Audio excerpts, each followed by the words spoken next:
बिस्मिल्लाहिर्रहमानिर्रहीम। अस्सलाम वालेकुम। कैसे हैं आप? आई होप के बिल्कुल ठीक होंगे। आज मैं आपको बताती हूँ खुबानी से बहुत ही मज़ेदार रेसिपीज़ बनाने का तरीका।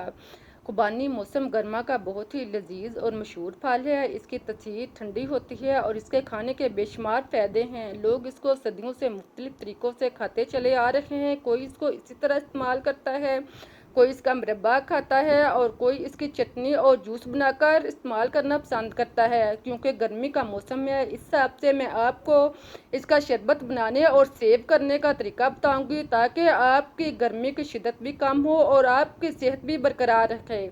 अब चलते हैं और मिलकर शुरू करते हैं अपनी आज की रेसिपी। इसके लिए आप खुबानी लें, अच्छी किस्म की फ्रेश। इसको आप धोकर साफ कर लें और इसको आप काट लें।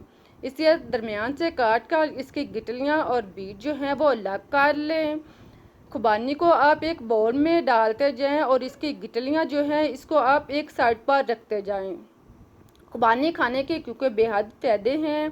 खुबानी आपको खून को साफ़ करने के साथ साथ आपके चेहरे को शदाब करती है, आपके जिस्म में हरारत पैदा करती है, आपकी खुराक को जल्द हजम करके इसमें जिस्म में तवानाई बख्शती है। आप खुबानी को जिस तरह भी खाएं, इसका फ़ायदा ही फ़ायदा है। आज क्योंकि हम इसका शरबत बना रहे हैं, इसलिए आप इसकी गिटलियाँ निकालें और गुर्दे को एक बाउल में डाल लें। लेकिन देखें, आप इस तरह इसको साफ कर लें। इसलिए गिटलियों को भी आप नहीं फेंकें। इसके अंदर बहुत ही लजीज गिरी होती है जिसमें बादाम से ज़्यादा ताकत होती है। अब वो निकाल कर इसको खा सकते हैं।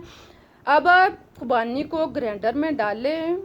खुबानी को डालने के बाद आप इसमें 1 गिलास पानी डालें। आधा जग आप इसमें खुबानी डालें और फिर आप 1 गिलास इसमें पानी डालकर इसका ढक्कन बंद करके इसको आप अच्छी तरह ग्राइंड कर लें।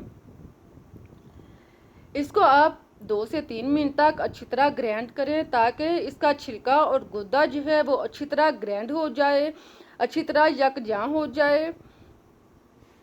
देखें, इस तरह आप इसका जूस तैयार कर लें। इसको आप इसी तरह भी इस्तेमाल कर सकते हैं, और अगर आप इसको लंबे अरसे तक इस्तेमाल करना चाहते हैं तो आप इसका शरबत बनाकर महफूज कर लें। इसके लिए आप इसको भून लें। इसे आप जाली में या किसी भी ऐसे चीज़ के साथ आप इसको भून लें जिससे इसका शरबत जो है, जूस जो है वो रिमूव हो जाए और छिलका अलग हो जाए। आप इसको पूनी में या किसी चीज़ में डालकर भुनें और साथ में आप इसको चम्मच के साथ हरकत देते जाएं। अगर भुनने में मुश्किल महसूस हो तो चम्मच के साथ हरकत दें। इससे आसानी से जूस जो है वो नीचे रिमूव हो जाएगा और छिलका अलग हो जाएगा। देखें, चम्मच के साथ दबाकर अच्छी तरह जूस निकाल लें और छिलका जो है वो एक साइड पर रख दें। इसी तरह आप बाकी सारा जूस भी तैयार कर लें। देखें, कितना अच्छा जूस जो है, फ्रेश जूस तैयार हो चुका है। शरबत बनाने के लिए आप चूल्हे पर कढ़ाई, देगची या कोई बर्तन रखें। इसमें आप ये जूस डाल लें। जूस डालने के बाद अब आप इसमें आधा किलो चीनी शामिल करें। इसके बाद आप इसको चम्मच चलाकर इसको अच्छी तरह मिक्स करें। चीनी और जूस को आप अच्छी तरह मिक्स कर लें। चीनी को इसके अंदर पिघलने दें और फिर आप इसको अच्छी तरह पकने दें। इसे आप 3 से 4 मिनट तक अच्छी तरह पकाएं। जब ये बॉईल होना शुरू हो जाए, इसके ऊपर झाग सी आना शुरू हो जाए, तो आप इसको उतारते जाएं। आप देखेंगे कि जैसे ही ये बॉईल होना शुरू हो गई है तो इसके ऊपर झाग सी इकट्ठी होना शुरू हो गई है। आप इसको चम्मच के साथ अलग करते जाएं। इसी तरह आप वक्फे वक्फे से आप सारी झाग जो है वो उतार लें। जितने आप अच्छा जूस जो है वो तैयार करेंगे, झाग उतारेंगे, इतना ही जूस अच्छा तैयार होगा। देखिए, कितनी ज़्यादा झाग जो है, मेल जो है वो उतरी है। इसी तरह आप देखेंगे जैसे जैसे ये बॉयल होता जा रहा है तो किनारों के साथ झाग जो है वो इकट्ठी होती जा रही है। आप इसको अलग कर लें, अच्छी तरह साफ कर लें और फिर आप इसमें काला नमक 1 से 1.5 चम्मच शामिल करें। साथ में आप फूड कलर ज़्यादा आधा चम्मच शामिल करके इसको मिक्स कर लें। चम्मच चलाकर आप इसको अच्छी तरह मिक्स करें और इसको गाढ़ा होने तक पकने दें। इसे 4-5 मिनट तक मज़ीद पकाएं कि यह गहरा हो जाए या जूस जो है वो गहरा हो जाए। इस तरह इसकी लेस की तरह बनना शुरू हो जाए। आप हाथ के साथ भी चेक कर सकते हैं। तो फिर आप इसमें लेमन जूस 2 से 3 चम्मच शामिल करके इसको मिक्स कर लें और फिर आप चूल्हा बंद कर लें। जब इस तरह का जूस तैयार हो जाए तो आप चूल्हा बंद करके इसे उतार लें और इसे ठंडा होने दें।